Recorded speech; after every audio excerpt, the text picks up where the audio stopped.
sur Monaco Info pour une nouvelle édition. Voici les titres qui seront développés dans ce journal.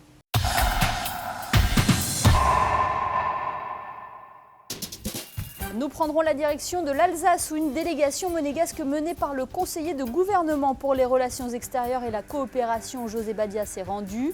Un déplacement à l'occasion du 10e anniversaire de l'adhésion de la Principauté au Conseil de l'Europe. Nous reviendrons sur la 5e conférence hydrographique internationale qui a lieu en ce moment même à l'Auditorium Régnier 3. Une idée sortie pour ce week-end. Dimanche se tient la journée européenne du patrimoine en Principauté. Une journée qui vous permettra de pousser les portes de certains lieux et institutions de Monaco. Aujourd'hui, coup de projecteur sur la bibliothèque du Palais Princier. Et enfin, un mot sur l'exposition de Xavier Perret, Grâce à la lumière, dans les allées du centre hospitalier Princesse Grace. Direction Strasbourg pour débuter ce journal. La Principauté célébrait le 10e anniversaire de son adhésion au Conseil de l'Europe. À cette occasion, le conseiller de gouvernement pour les relations extérieures et la coopération, José Badia, ainsi que plusieurs personnalités de la Principauté ont fait le déplacement. Le reportage sur place de Vanessa Dessy et de Lionel Bernardi. 5 octobre 2004, la Principauté intègre officiellement le Conseil de l'Europe, un lieu d'échange intergouvernemental qui permet de défendre les droits de l'homme, de chercher des solutions aux problèmes de société et de développer la stabilité démocratique en Europe. Depuis 10 ans, Monaco ne cesse de rappeler ses spécificités auprès des différents États membres. Aujourd'hui, les hautes autorités monégasques se félicitent de cette reconnaissance internationale. Je dirais que c'est une belle avancée démocratique. D'abord, une possibilité pour la Principauté de se faire connaître sur la scène européenne au travers du Conseil de l'Europe. Mais c'est aussi évoluer dans son cadre législatif, dans sa manière d'aborder la démocratie. Sans nul doute, il est utile de revenir de manière périodique, d'expliquer ce que nous sommes. Mais c'est à la fois important pour le pays en tant que tel, pour prendre la véritable mesure des possibilités concrètes que nous avons de tenir compte de tel ou tel dispositif législatif. Ça peut être un point d'ouverture pour de jeunes nationaux qui peuvent venir s'exprimer en stage, peut-être travailler auprès de la Cour européenne. Et je crois que c'est l'ensemble de ces particularités qui nous sont très spécifiques et très importantes. À l'occasion de ce 10e anniversaire, le conseiller de gouvernement pour les relations extérieures et la coopération a pu s'entretenir avec le secrétaire général du Conseil de l'Europe. Des discussions qui ont permis de faire un dépôt des instruments de ratification des conventions de Lanzarote, qui portent tout particulièrement sur l'exploitation sexuelle des enfants, et d'Istanbul, consacré à la violence faite aux femmes. Il s'agit là de traités de grande ampleur qui sont fondés sur la prévention, la protection des victimes et la poursuite des auteurs en justice. C'est très important parce que ce sont des domaines qui nous tiennent à cœur. La protection des enfants a toujours été un sujet important pour Monaco.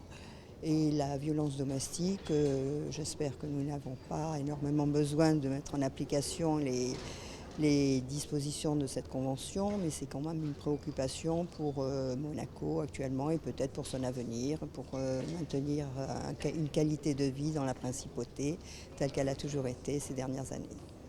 José Badia et les différents membres de la délégation monégasque ont également évoqué l'avenir de la Cour européenne des droits de l'homme avec son président Dean Spillman. Et vous venez de le voir lors de ce déplacement, José Badia a pu rencontrer le président de la Cour européenne des droits de l'homme. Je vous propose d'écouter Dean Spillman. Il revient sur le rôle de cette juridiction internationale. La Cour européenne des droits de l'homme a été instituée pour interpréter ou pour appliquer la Convention européenne des droits de l'homme, qui est un traité international qui remonte à 1950 et qui a été ratifié par Monaco il y a 10 ans. Je pense que c'est très important que Monaco a adhéré au Conseil de l'Europe. Je peux même dire que Monaco est un grand ami de la Cour. Vous savez que nous avons beaucoup d'affaires qui sont pendantes. On a donc 85 000 affaires qui sont pendantes à la Cour, qui est un nombre considérable. En revanche, Monaco n'a que 4 affaires qui sont attribuées à une formation juridictionnelle. Retour en principauté avec la 5e conférence hydrographique internationale. Elle a débuté lundi en présence du prince Albert II. L'occasion d'aborder notamment les nouvelles technologies en matière d'hydrographie et de cartographie marine. Plus de détails dans ce reportage signé Alexandra Pani. Je suis particulièrement heureux de vous accueillir en principauté à l'occasion de cette 5e conférence hydrographique internationale extraordinaire. L'Organisation hydrographique internationale est présente en principauté depuis sa création en 1921.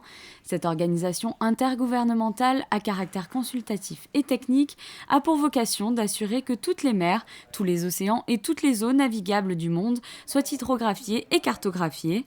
Durant cette semaine, l'auditorium Régnier III accueillera des discussions, notamment sur l'importance de ces référencements. Cette conférence a pour objet de prendre des décisions sur un certain nombre de sujets qui concernent en particulier les capacités techniques dont l'organisation a besoin pour s'adapter aux évolutions de l'environnement, que ce soit l'évolution des techniques utilisées avec le développement des moyens électroniques bien sûr, ou que ce soit l'évolution des besoins auxquels nous essayons de répondre, qui ne sont déjà depuis plusieurs années pas limités uniquement à la sécurité de la navigation, mais aussi tous les sujets liés à la protection de l'environnement marin, et lié plus généralement au développement durable, qui implique par exemple la gestion intégrée des zones côtières, etc. 300 invités participent à cette conférence jusqu'à vendredi. Autour des 65 États membres présents, l'on peut retrouver une quinzaine d'États en voie de le devenir, ainsi que des institutions internationales et des industriels venus présenter leurs produits et services. L'activité est essentiellement conduite par ce qu'on appelle des services hydrographiques nationaux qui sont implantés dans chacun de nos États membres. Nous avons actuellement 82 États membres appartenant à l'organisation. Ces services font à la fois du recueil de données en mer, soit directement, soit en faisant appel à des prestataires, des sociétés du secteur privé. Ensuite, intègrent les données ainsi recueillies dans des bases de données qui sont maintenant gérées toutes de manière sous forme de données numériques. Et à partir de ces bases de données, élabore des produits ou des services qui sont aussi de plus en plus numériques. Par exemple, les cartes électroniques qu'on va trouver sur les passerelles des navires ou les systèmes de gestion de données géospatiales qu'on appelle des infrastructures de données géospatiales qui permettent par exemple de gérer l'espace côtier d'un État. Nous pouvons également retrouver au rez-de-chaussée une exposition consacrée au renforcement des capacités. L'objectif de ce projet, aider les pays en voie de développement dans ce domaine à répondre à l'obligation de fournir les différents services hydrographiques et notamment les cartes marines. Cela s'inscrit dans le cadre de la Convention internationale sur la sauvegarde de la vie humaine en mer, qui célèbre cette année le centenaire de sa première édition. La journée européenne du patrimoine en principauté, c'est ce dimanche. Le thème de cette année, les jardins de Monaco, art et botanique. L'occasion pour les visiteurs de découvrir sous un nouveau jour certains lieux et certaines institutions de la principauté, comme par exemple la bibliothèque du Palais Princier. Le reportage de Fabien Bonilla. Il est en quelque sorte le gardien de l'histoire de la principauté, le directeur des archives et de la bibliothèque du Palais. Thomas Fouilleron accueillera exceptionnellement les visiteurs dans cette magnifique bibliothèque le dimanche 12 octobre, par groupe de 15. Thomas Fouilleron a déjà préparé sa visite. Nous allons évoquer évidemment les jardins des princes. Alors les jardins du palais, mais aussi les jardins des différentes résidences au cours des siècles des princes de Monaco, c'est-à-dire aussi bien le palais de Carnolès à Menton que l'hôtel de Matignon à Paris, un autre hôtel qui était à Passy, donc aujourd'hui en plein cœur de Paris également, ou encore du château de Torigny en Normandie, puisque non seulement les archives du palais conservent évidemment les archives qui concernent le bâtiment du palais, mais aussi les archives de l'ensemble des résidences princières au cours des siècles. Donc nous avons des archives qui intéressent certains monuments historiques français. En plus des ouvrages consacrés au thème de cette journée européenne du patrimoine, ces visiteurs d'un jour pourront découvrir des trésors historiques, des livres du XVIIe, XVIIIe siècle et plus anciens encore. L'ouvrage le plus ancien date du XVe siècle, c'est un psautier enluminé aux armes des Grimaldi, donc qui, là, est justement un témoignage de l'ancienne bibliothèque des Princes qui, malheureusement, a été dispersée au moment de la Révolution.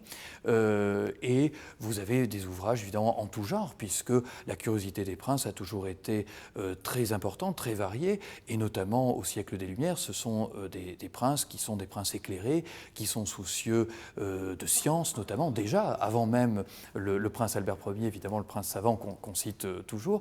Donc, c'est ça l'intérêt de la bibliothèque, c'est un petit peu d'être la sédimentation de la culture des princes qui se sont succédés au sein du palais. La bibliothèque sera ouverte au public ce dimanche. En revanche, il faut s'inscrire avant le 10 octobre en téléphonant au 98 98 46 51. La mission de Monaco auprès des Nations Unies organise régulièrement des événements afin de promouvoir la principauté. Cette semaine sera l'occasion de faire découvrir la cuisine monégasque et de sa région. À cette occasion, 2 chefs réputés ont été conviés. Il s'agit des chefs Philippe Joannès du Fairmont Monte-Carlo et de Christian Garcia du Palais Princier. Je vous propose d'écouter Isabelle Picot, ambassadeur de Monaco auprès des Nations Unies. Nous comptons sur le professionnalisme du chef étoilé Joannès, meilleur ouvrier de France, et également du chef Christian Garcia, qui est président de l'association du club Les Chefs des Chefs et qui était en visite l'année dernière à l'ONU. Donc à la fin des travaux de remise en état du bâtiment, le restaurant des délégués a permis à nouveau aux États membres d'organiser des semaines culinaires.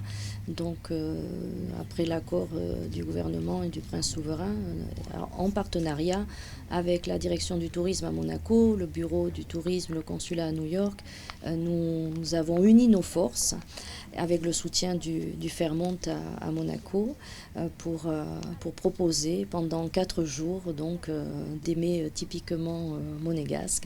Donc nous, expatriés monégasques, sommes ravis à l'idée d'avoir barbadjan, pissaladière, et les tourtes, ratatouille et tout ce que nous aimons quand nous rentrons à Monaco au menu de l'ONU. Donc c'est un grand événement promotionnel, c'est pour ça qu'il était absolument important d'avoir le soutien sans lequel on n'aurait rien pu faire du tourisme, et puis surtout de ces chefs de renom, parce que ce sera leur travail qui permettra de faire connaître une autre facette de Monaco dans le cadre onusien. Nous aurons également une grande réception et il y a le premier jour ce qu'on appelle un press luncheon ou un VIP luncheon, où ça c'est un déjeuner plus réduit pour une trentaine d'invités que nous choisissons.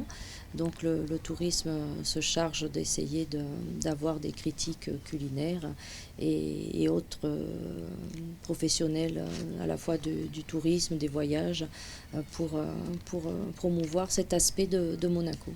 Un mot sur cette exposition à présent de photographie de Xavier Perret. Elle se tient actuellement dans les allées devant le centre hospitalier Princesse Grace. Une exposition lumineuse que nous présente Christinda Thomel.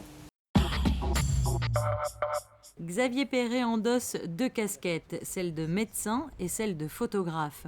Passionné depuis toujours par la photographie et attaché au CHPG où il exerce depuis de longues années, Xavier Perret magnifie l'emblématique statue de la Princesse Grace à travers 13 clichés jouant avec la lumière. Une œuvre d'intégrité. Grâce à la lumière, ce titre je l'avais depuis très longtemps en tête parce que je parle toujours du langage de la lumière. Je pense que trop souvent aujourd'hui on oublie que la lumière c'est quelque chose de fondamental dans l'image. Et avec toutes les techniques modernes dont on dispose, les filtres colorés, on peut faire ce qu'on veut.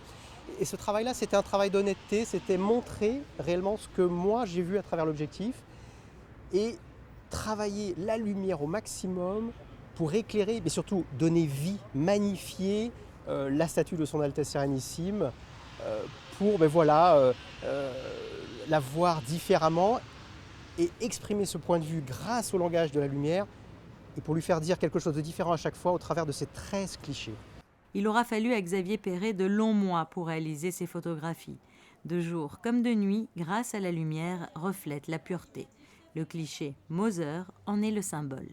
Chaque photo a un titre très particulier qui a été réfléchi, travaillé. Et le dernier qui se trouve près de la tour maternité, justement j'ai voulu que ce cliché soit là-bas, c'est une photo que très tôt j'ai eue en tête, comme une autre également, mais voilà, cette image elle représentait beaucoup, c'est une main tendue, c'est un enfant qui tend, et c'est notre fille Pénélope à qui j'ai demandé de prendre la main de la statue de son Altesse comme si elle prenait la main de sa maman. Et parce que je voulais surtout évoquer le soin, je voulais évoquer la maternité, je voulais évoquer la main tendue vers l'enfance, vers les enfants, mais aussi vers le patient, vers nos patients. Et c'est bien là la mission première du CHPG, le soin. Vous pouvez découvrir Grâce à la lumière jusqu'au 30 novembre le long de la promenade sud du centre hospitalier Princesse Grace. Dans l'actualité en bref, Monaco répond présent au championnat d'Europe de sport boule à Koper en Slovénie. La principauté a rivalisé avec les meilleurs pays. Elle se classe d'ailleurs 4e au classement des nations. Je vous rappelle que cette compétition réunissait 20 pays. L'autre actualité en bref, c'est le concert de Charles-Élie Couture à l'Opéra Garnier samedi dernier. Le chanteur signe son retour sur la scène avec la sortie d'un nouvel album intitulé Immortel. Je vous propose d'ailleurs d'en écouter un court extrait.